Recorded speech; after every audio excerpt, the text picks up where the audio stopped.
Hello, everybody. Good morning, good morning. God bless everyone. Hope everybody is having a blessed day.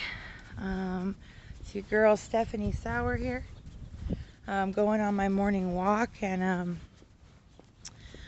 it's December 3rd, 2020, coming to a close of this year. Just walking around here in the beautiful city of La Verne before I get ready to go sit in the car for hours. I'm a Postmates driver. I go with my mom. It's awesome. It's been a real experience ever since I moved back home, and we drive around all over the place, and we have fun. We have so much fun. It can be stressful, but we meet a lot of people going in and out of different places. Well, I really meet a lot of people. She drives and I hop out of the car and grab the stuff, but it's a really cool, it's not like amazing money, but you can make good money, and but it's more about, just doing something, providing a service. I know right now people they don't want to leave their houses and they're afraid, and so I get a lot of Walmarts and grocery pickups, delivering food, and it feels good, and I get to help people. So anyway, but that's not really what I want to talk about. I do want to talk about COVID because I know that people are really scared right now, and it's scary, and I know because I had it. It was one of the worst,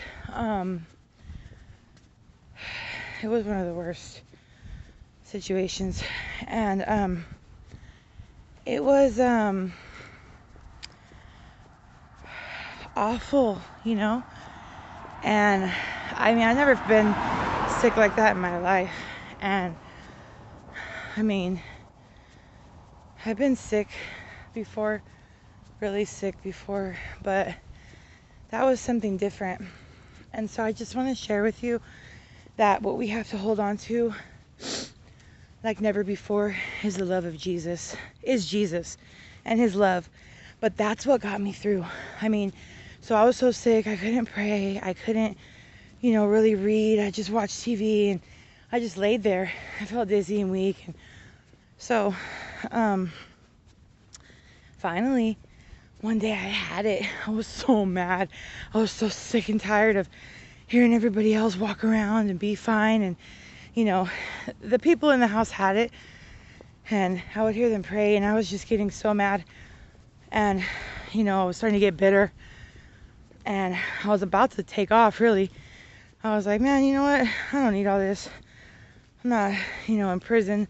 I could, because I was on quarantine. So, anywho, wow, look at how beautiful these trees are. I'm breathing very heavily. I'm out of shape, but I still exercise all the time. I love exercising. It's good for you, It helps mind, body, soul. Anyway, so there I was on the corner of 5th and Normandy, rollerblades on. No, I'm just kidding, but for real. So I had the COVID, and I, wanted to die. And so I basically was like, you know what, man? And I just got down on my knees. I started worshiping God. I was crying. I was praying. And I had this breakthrough, And the Lord just showed me how much he's with me. And I think a lot of the times, he's a lily in the valley. And a wise man told me once, the lily in the valley is when you're down in that lowest place and you can see the lily. And, that's what I realized.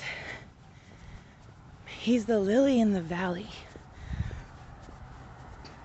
He's that ever-present help in times of trouble.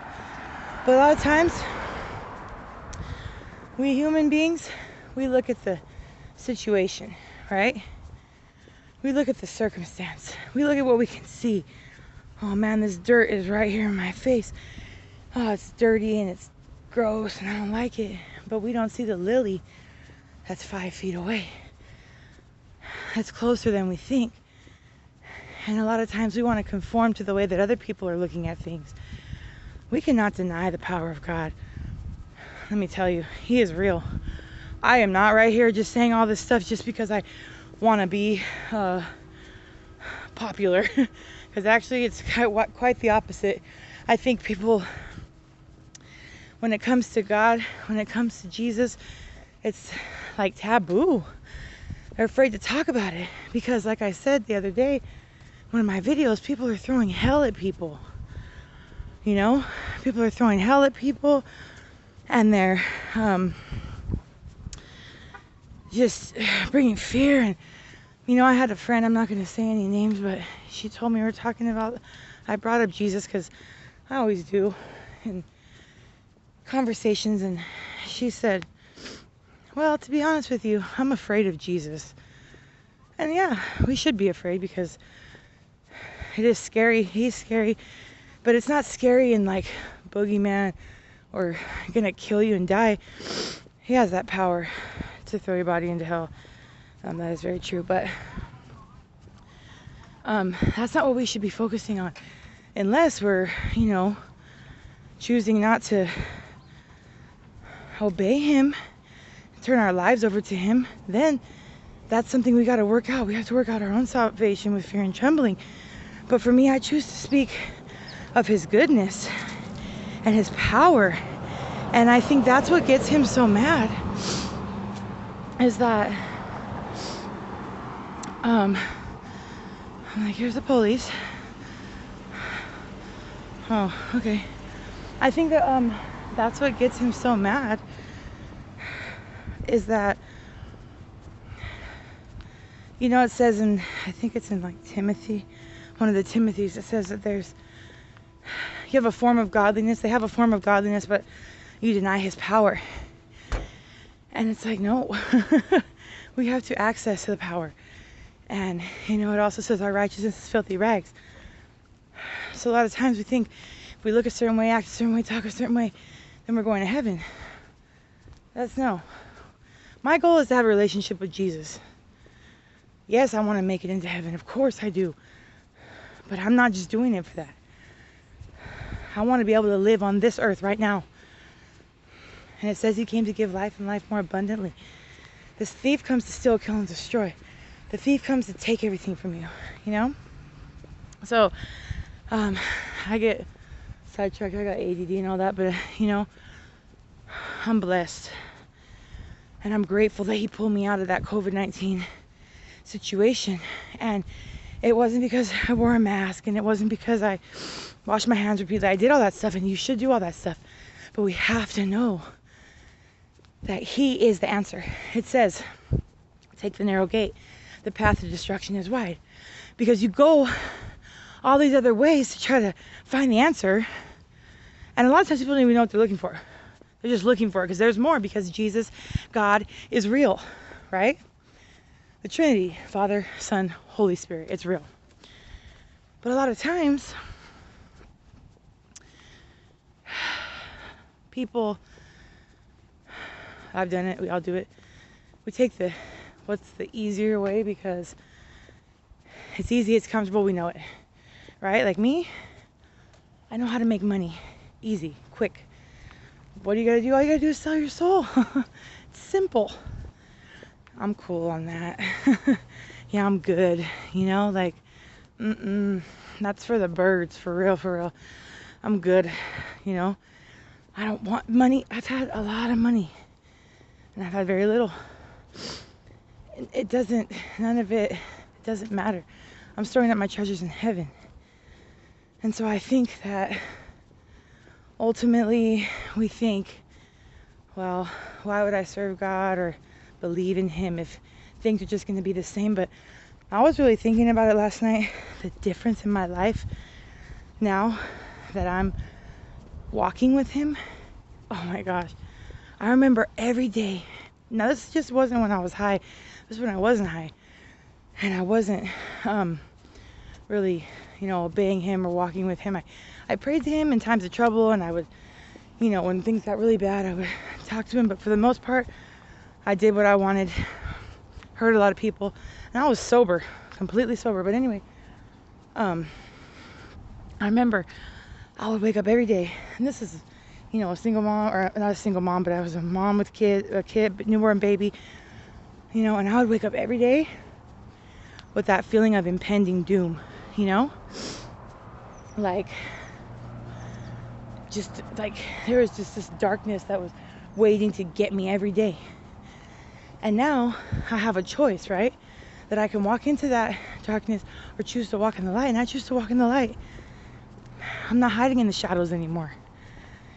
You know, I'm not worried about what's to come and what's going to happen next, and am I going to be okay? And, you know, because I know I'm going to be okay. I know I'm going to be good. He saved me. He's redeemed me. He set me free. So anyway, I just wanted to share that with you. This stuff just comes out, you know, my walk with Christ, and I'm just being obedient, you know.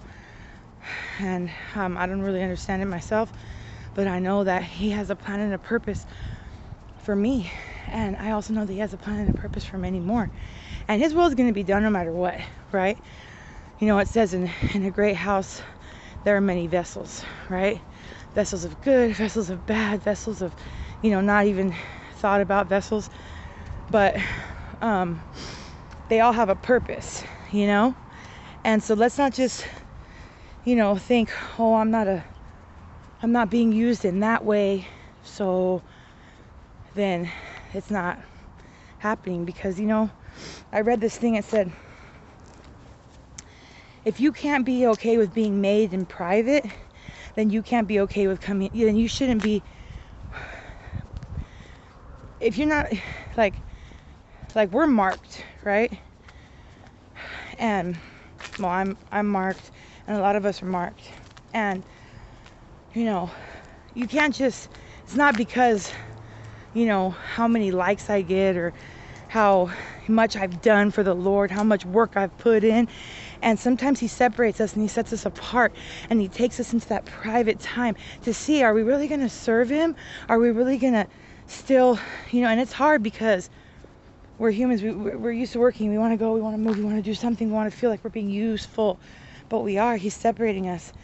He's putting us into that secret private place.